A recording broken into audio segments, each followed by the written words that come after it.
नमस्कार मित्रांनो, स्वागत आहे आपलं महा गव्हर्नमेंट एक्झाम या चॅनलवर। तर आज आपण TCS आणि IBPS पॅटर्ननुसार काही महत्त्वाचे प्रश्न बघणार आहोत। तर मित्रांनो, व्हिडिओ शेवटपर्यंत पूर्ण नक्कीच पहा।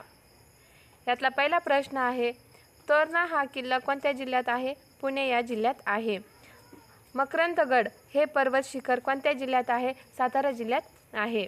पुढचा प्रश्न, भंडारदरा धरण कोणत्या जिल्ह्यात आहे? अहमदनगर जिल्ह्यात आहे। राळेगण सिद्धी हे गाव कोणत्या जिल्ह्यात आहे? अहमदनगर या जिल्ह्यात आहे। पुढचा प्रश्न, पितांबरासाठी प्रसिद्ध असे नाशिक जिल्ह्यातील गाव कोणते? येवले। पुढचा प्रश्न, नांदूर मध्यमेश्वर पक्षी अभयारण्य कोणत्या जिल्ह्यात आहे? नांदूर मध्यमेश्वर हे पक्षी नाशिक या जिल्ह्याच्या अभयारण्यामध्ये आहे। पुढचा प्रश्न, आर्म्ड कोअर सेंटर कोठे आहे? आर्म्ड कोअर सेंटर हे अहमदनगर येथे आहे। पुढचा प्रश्न, महाराष्ट्र विकास प्राधिकरण कोठे आहे? पुणे येथे आहे। पुढचा प्रश्न, पुणे व सातारा जिल्ह्यातील पर्वत शिखर कोणते? इरली। सह्याद्री पर्वतातील नाणेघाट पर्वत शिखराची उंची किती आहे? 1264 मीटर आहे। सह्याद्री पर्वतातील नाणेघाट या पर्वताची उंची ही 1264 मीटर आहे। पुढचा प्रश्न, भारतात वनांखालील सर्वाधिक भूभाग कोणत्या राज्यात आहे? मध्य प्रदेश। पुढचा प्रश्न, महाराष्ट्रातील कोणत्या जिल्ह्यात साक्षरतेचे प्रमाण सर्वात कमी आहे? नंदुरबार या जिल्ह्यात साक्षरतेचे प्रमाण सर्वात कमी आहे। पुढचा प्रश्न, महादेवाचा डोंगर कोणत्या जिल्ह्यात आहे? सातारा जिल्ह्यात आहे। पुणे व नगर सीमेवर कोणता डोंगर आहे? हरिश्चंद्र हे डोंगर पुणे व अहमदनगर या दोन जिल्ह्याच्या सीमेवर आहे। पुढचा प्रश्न, पुणे जिल्ह्यातील शिंगी या पर्वताची उंची किती आहे? 1293 मीटर आहे। पुढचा प्रश्न, Rajendra Prasad institute of communication studies कोठे आहे? मुंबई येथे आहे। टिळक स्कूल ऑफ पॉलिटिक्स ची स्थापना कोणी केली? लाला लजपत राय यांनी टिळक स्कूल ऑफ पॉलिटिक्सची स्थापना केली होती। पुढचा प्रश्न, पश्चिम घाटास कोणत्या नावाने ओळखतात? सह्याद्री या नावाने ओळखतात। पुढचा प्रश्न, कोणत्या राज्यात रबराची सर्वाधिक लागवड होते? केरळ या राज्यात रबराची सर्वात जास्त लागवड होते।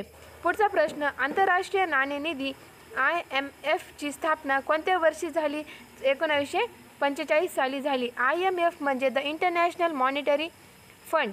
IMF म्हणजे काय? IMF is an organization of 191 countries working for the foster global monetary corporation, secure financial stability, facilitate international trade, promote high employment and sustainable economic growth and reduce poverty around the world. Vernacular press act कोणी pass केला? Lord Lytton यांनी vernacular press act pass केला। पुढचा प्रश्न, बंदी जीवन ह्या पुस्तकाचे लेखक कोणी केले? सचिंद्रनाथ सन्याल यांनी बंदी जीवन या पुस्तकाचे लेखन केले। पुढचा प्रश्न, पुणे जिल्ह्यातील थंड हवेचे ठिकाण कोणते? भीमाशंकर अभयारण्य किंवा भीमाशंकर हे पुणे जिल्ह्यातील थंड हवेचे ठिकाण।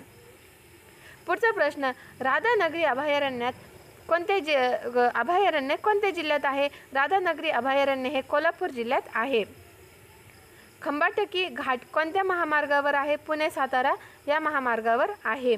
पुढचा प्रश्न, पुणे बारामती मार्गावर कोणते घाट आहे? दिवा घाट आहे। पुढचा प्रश्न, महाराष्ट्रातील महत्त्वाचे थंड हवेचे ठिकाण कोणते? महाबळेश्वर हे महाराष्ट्रातील थंड हवेचे ठिकाण आहे। पश्चिम महाराष्ट्रातील थंड हवेचे ठिकाण हे महाबळेश्वर। आणि पुणे जिल्ह्यातील कोणते? भीमाशंकर। पुढचा प्रश्न, कोल्हापूर जिल्ह्यातील थंड हवेचे ठिकाण कोणते? पन्हाळा। पुढचा प्रश्न, शिवाजी वस्तू संग्रहालय कोठे आहे? सातारा येथे आहे। पुढचा प्रश्न, सातारा जिल्ह्यातील थंड हवेचे ठिकाण कोणते? पाचगणी हे सातारा जिल्ह्यातील थंड हवेचे ठिकाण। पुणेमधील कोणते? भीमाशंकर, कोल्हापूरमधील पन्हाळा आणि सातारामधील पाचगणी हे असे लक्षात ठेवा मित्रांनो। थँक्यू फ्रेंड्स, माझा चॅनल सबस्क्राईब करा, लाईक करा आणि शेअर करा। धन्यवाद।